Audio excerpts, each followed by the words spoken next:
जय हिंद। नमस्कार साथियों, आप सभी लोगों का मोस्ट वेलकम है आज के इस नए क्लास में। साथियों, आज के इस क्लास में हम सभी लोग पढ़ने वाले हैं एसएससी एमटीएस के एग्जाम के लिए most important previous year question को, जो कि आपके एसएससी एमटीएस के एग्जाम के लिए काफ़ी इंपॉर्टेंट है। तो आप सभी लोग जो इस क्लास को बिल्कुल अच्छे से लास्ट तक देखिएगा, जिससे कि आप जो इन सभी क्वेश्चन को अच्छे से याद कर पाएंगे और आप सभी लोग अपने एसएससी एमटीएस के एग्जाम में सभी क्वेश्चन को आसानी तरीके से बना पाएंगे। तो चलिए फिर क्लास को स्टार्ट करते हैं। उनसे पहले यदि आप जो इस चैनल पे पहली बार जुड़े हैं तो आप इस चैनल को सब्सक्राइब कर लीजिए और सब्सक्राइब करके आप ऑल नोटिफिकेशन को ज़रूर दबा लीजिएगा, ताकि जब भी क्लास स्टार्ट हो सबसे पहले क्लास का नोटिफिकेशन आपके पास पहुंच सके। तो आप चैनल को सब्सक्राइब कर लीजिए और चैनल को सब्सक्राइब करके आप इस क्लास को भी लाइक ज़रूर कर लीजिएगा। तो चलिए क्लास को स्टार्ट करते हैं और यहाँ पे देखते हैं पहला क्वेश्चन दिया गया है कि संविधान सभा में कार्य संचालन समिति का अध्यक्ष कौन था। चलिए बताइएगा। दोस्तों, सभी क्वेश्चन इंपॉर्टेंट और सिलेक्टेड क्वेश्चन लिए गए हैं, जो कि आपके प्रीवियस ईयर के क्वेश्चन से लिए गए हैं और ये सभी क्वेश्चन आपके एग्जाम में सबसे ज़्यादा बार पूछे गए प्रश्न हैं और यहाँ से प्रश्न आपके पेपर में जो है 100% देखने को मिलेगा। तो आप लोग अच्छे से इन क्वेश्चन को जरूर याद कर लीजिएगा। बताइए, तो संविधान सभा में कार्य संचालन समिति का यहाँ पे अध्यक्ष कौन था। तो यहाँ पे पहले नंबर क्वेश्चन का सही जवाब क्या हो जाएंगे? ऑप्शन यहाँ पे आप लोगों का सी हो जाएंगे, के एम मुंशी थे। ऑप्शन सी जो यहाँ पे जिनका भी है उनका बिल्कुल सही जवाब है के एम मुंशी। चलिए अगला क्वेश्चन आप लोग देखिएगा। अंतर्राष्ट्रीय श्रम संगठन की स्थापना कब हुई थी? बताइए आप सभी लोग, अंतर्राष्ट्रीय श्रम संगठन की स्थापना कब हुई थी? तो अंतर्राष्ट्रीय श्रम संगठन की स्थापना याद रखिएगा 11 अप्रैल 1948 को हुई थी।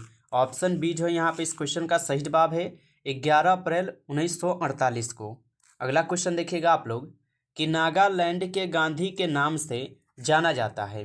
बताइए कि नागालैंड के गांधी के नाम से जो है यहाँ पर कौन जाने जाते हैं?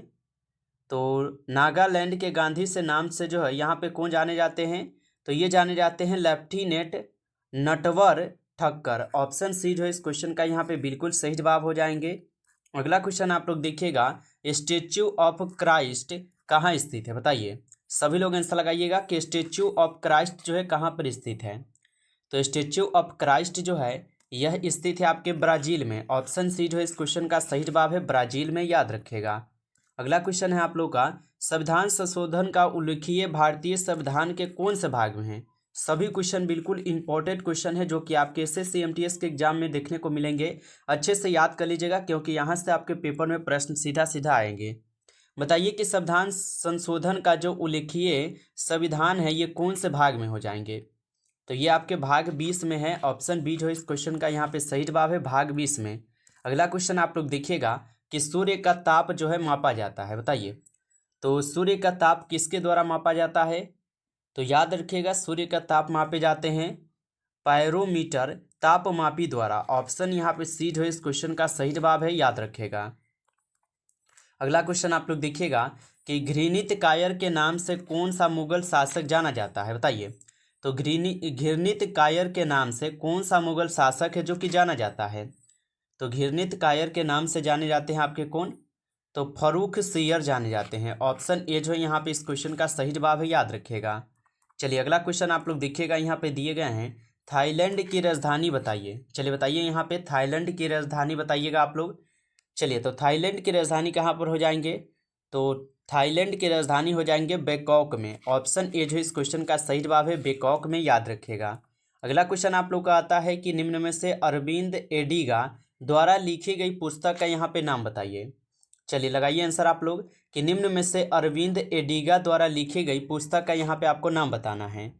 तो यहाँ पे अरविंद एडिगा द्वारा लिखी गई पुस्तक का नाम हो जाएंगे The White Tiger. Option B जो है इस क्वेश्चन का यहाँ पे बिल्कुल सही जवाब है, द वाइट टाइगर हो जाएंगे।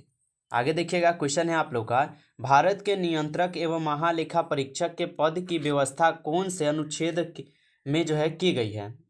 चलिए बताइए, भारत के नियंत्रक एवं महालेखा परीक्षक के पद की व्यवस्था जो है ना कौन से अनुच्छेद में किए गए हैं? आप सभी लोग जो है आंसर लगा दीजिएगा। तो यह किए गए हैं आपके अनुच्छेद 148 में। ऑप्शन ए जो है इस क्वेश्चन का सही जवाब है अनुच्छेद 148 में, याद रखिएगा। अगला क्वेश्चन आप लोग देखिएगा, राजीव गांधी खेल रत्न पुरस्कार कब से आरंभ किया गया है? चलिए बताइएगा आप लोग, दोस्तों आप लोग इस क्लास को लाइक नहीं किए हैं तो सभी लोग एक बार इस क्लास को ज़्यादा से ज़्यादा लाइक कर दीजिए, और चैनल पे पहली बार यदि आप जुड़े हैं तो चैनल को भी सब्सक्राइब कर लीजिए, और सब्सक्राइब करके आप ऑल नोटिफिकेशन को जरूर दबा लीजिए ताकि जब भी क्लास स्टार्ट हो नोटिफिकेशन पहुंच सके क्लास का। तो आप जो है क्लास को लाइक करके चैनल को सब्सक्राइब कर लीजिए, और पीडीएफ के लिए आप लोग हमें कमेंट में जरूर बताइएगा। यदि आप लोग को पीडीएफ रिवीजन के चाहिए तो आप लोग हमें बताइएगा, रिवीजन के लिए पीडीएफ यहाँ से आपको बिल्कुल फ्री ऑफ कॉस्ट प्रोवाइड किए जाएंगे। चलिए बताइए, राजीव गांधी खेल रत्न पुरस्कार जो है ना कब से आरंभ किया गया था? तो यह आरंभ किए गए थे आपके 1992 में, यानी कि 1992 में। ऑप्शन डी इस क्वेश्चन का सही जवाब हो जाएंगे। अगला क्वेश्चन आप लोग देखिएगा यहाँ पे कि निम्न में से कौन सा युग्म सही नहीं है। यहाँ पे आप लोग बताइएगा कि कौन सा युग्म है जो कि सही नहीं है। तो चलिए ऊपर से देखते हैं। पहला नंबर है राष्ट्रीय युवा दिवस, ये 12 जनवरी को मनाई जाती है, ये आपका सही है। अंतर्राष्ट्रीय महिला दिवस ये 8 मार्च को मनाई जाती है, ये भी आपका सही हो जाएगा।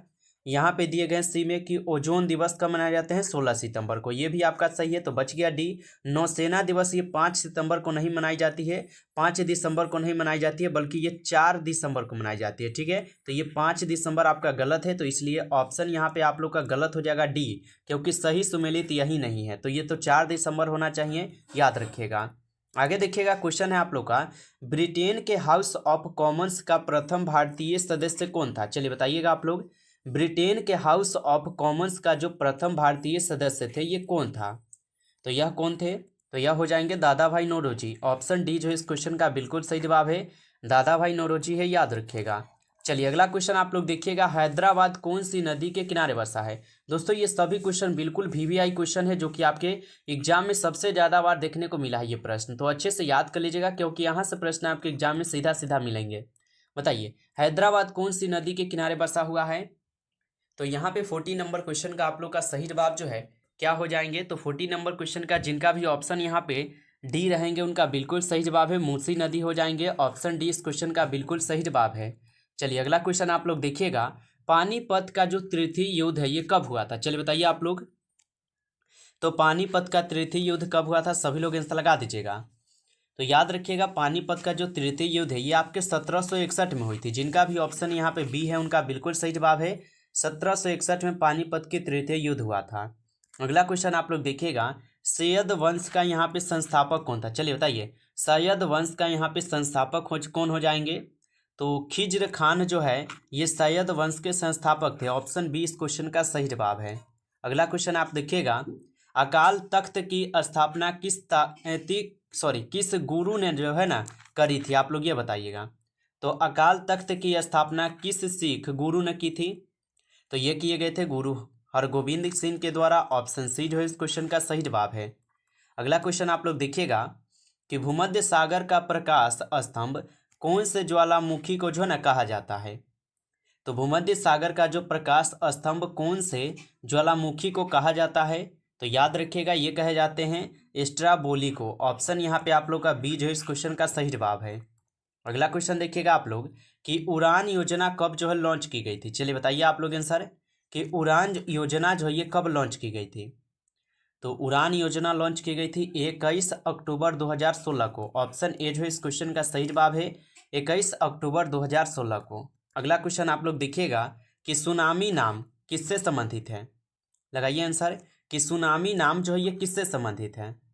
तो सुनामी नाम हो जाएंगे समुद्री भूकंप से संबंधित। ऑप्शन सी जो है इस क्वेश्चन का क्या है यहाँ पे बिल्कुल सही जवाब है, समुद्री भूकंप से है। अगला क्वेश्चन आप देखिएगा, 1857 की क्रांति में नाना साहेब एवं तात्या टोपे कहाँ से विद्रोह कर रहे थे? दोस्तों हर एक क्वेश्चन इंपॉर्टेंट है, बिल्कुल इंपॉर्टेंट और सिलेक्टेड क्वेश्चन है, याद जरूर कर लीजिएगा। बताइए 1857 की क्रांति में नाना साहेब एवं तात्या टोपे कहाँ से विद्रोह कर रहे थे? तो यह विद्रोह कर रहे थे आपके कानपुर से। ऑप्शन बी जो इस क्वेश्चन का सही जवाब है, कानपुर से हो जाएंगे। अगला क्वेश्चन आप लोग देखिएगा कि विश्व ग्लोबल का निर्माता जो कौन था? बताइए। तो विश्व ग्लोबल का यहाँ पे निर्माता कौन हो जाएंगे? तो विश्व ग्लोबल का निर्माता है मार्टिन बहम। ऑप्शन यहाँ पे बी जो है इस क्वेश्चन का सही जवाब है। अगला क्वेश्चन आप लोग देखिएगा कि मौसम परिवर्तन से संबंधित घटना कौन से मंडल में होती है? तो मौसम परिवर्तन से संबंधित घटना कौन से मंडल में होती है? तो ये होते हैं आपके क्षोभ मंडल में। ऑप्शन ए जो है यहाँ पे जिनका भी आ रहे हैं उनका बिल्कुल सही जवाब है क्षोभ मंडल।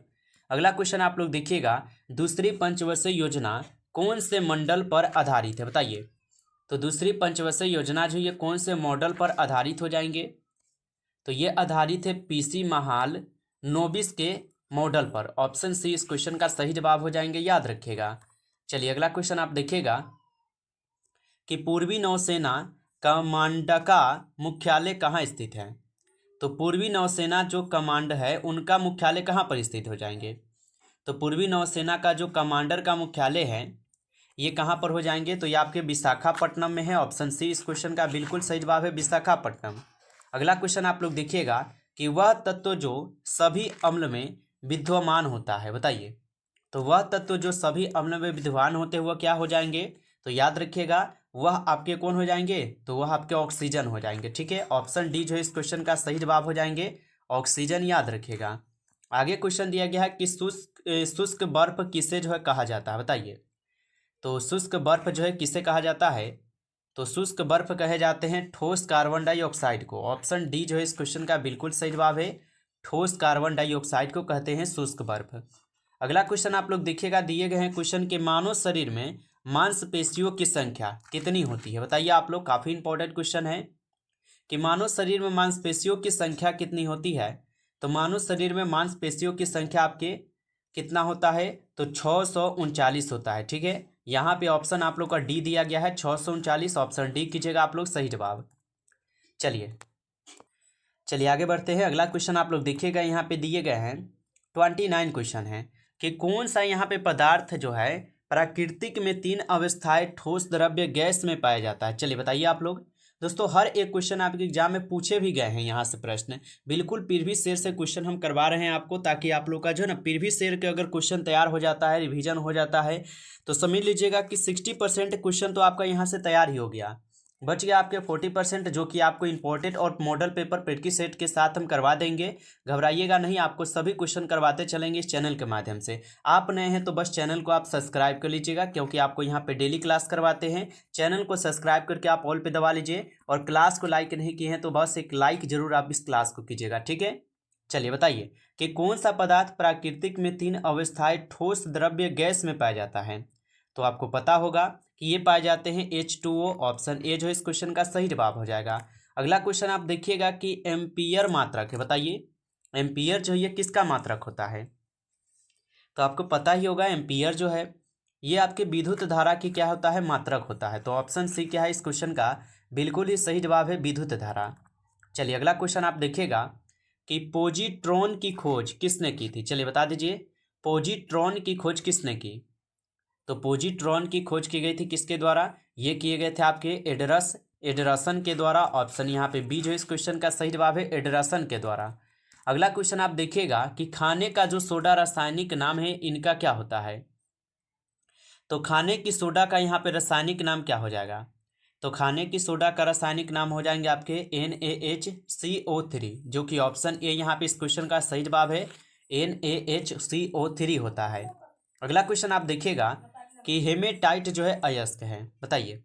तो हेमेटाइट किसका अयस्क होता है, तो हेमेटाइट जो है आपके आयरन का अयस्क होता है। ऑप्शन ए जो इस क्वेश्चन का सही जवाब हो जाएंगे, आयरन का अयस्क होता है हेमेटाइट। अगला क्वेश्चन आप देखिएगा, दिए गए हैं यहाँ पे कि कालाजार बीमारी किस कारण से होती है, बता दीजिए। कालाजार बीमारी जो है ये किसके कारण से होती है, तो कालाजार बीमारी जो है ये आपके प्रोटोजोआ के कारण होती है। तो ऑप्शन सी इस क्वेश्चन का सही जवाब है, प्रोटोजोआ। अगला क्वेश्चन आप देखिएगा, यहाँ पे दिए गए हैं आप लोग का कि श्रव्य परिसर में तरंगों की आवृत्ति होती है। तो श्रव्य परिसर में तरंगों की आवृत्ति कैसी होती है, तो ये 20 से 20,000 हर्ट्ज होते हैं। ऑप्शन यहाँ पे क्या है इस क्वेश्चन का सही जवाब डी है, याद रखिएगा। आगे क्वेश्चन आप लोग का दिया गया है कि निम्न में से कौन सा यहाँ पे असत्य फल है। यहाँ पे आपको बताना है सत्य फल कौन से है, सेब है, कटहल है, ए और बी दोनों है, या इनमें से कोई नहीं है। तो यहाँ पे कौन असत्य फल है, तो यहाँ पे आपका सेब और कटहल ये दोनों क्या है, एक असत्य फल है। तो ऑप्शन सी हो जाएगा सही जवाब दोनों। तो दोस्तों इस क्लास में आपके 60 यहाँ पे 36 क्वेश्चन थे, जो कि काफ़ी इंपॉर्टेंट क्वेश्चन थे। यदि आपको ये सेशन अच्छा लगा हो तो आप इस क्लास को जरूर लाइक कर लीजिएगा, और चैनल पे पहली बार जुड़े हैं तो आप लोग चैनल को सब्सक्राइब कर लीजिए, और ऑल नोटिफिकेशन को आप जरूर दबा लीजिए, क्योंकि आपके यहाँ पे practice set, model paper, previous year question हर एक क्वेश्चन आपको करवाए जाते हैं, तो आप चैनल को सब्सक्राइब करके जुड़ जाइएगा। और पीडीएफ के लिए आप लोग हमें कमेंट में जरूर बताइएगा यदि आपको रिवीजन के लिए पीडीएफ चाहिए तो। चलिए फिर मिलते हैं एक नई टॉपिक के साथ नेक्स्ट क्लास में, तब तक के लिए जय हिंद, जय भारत।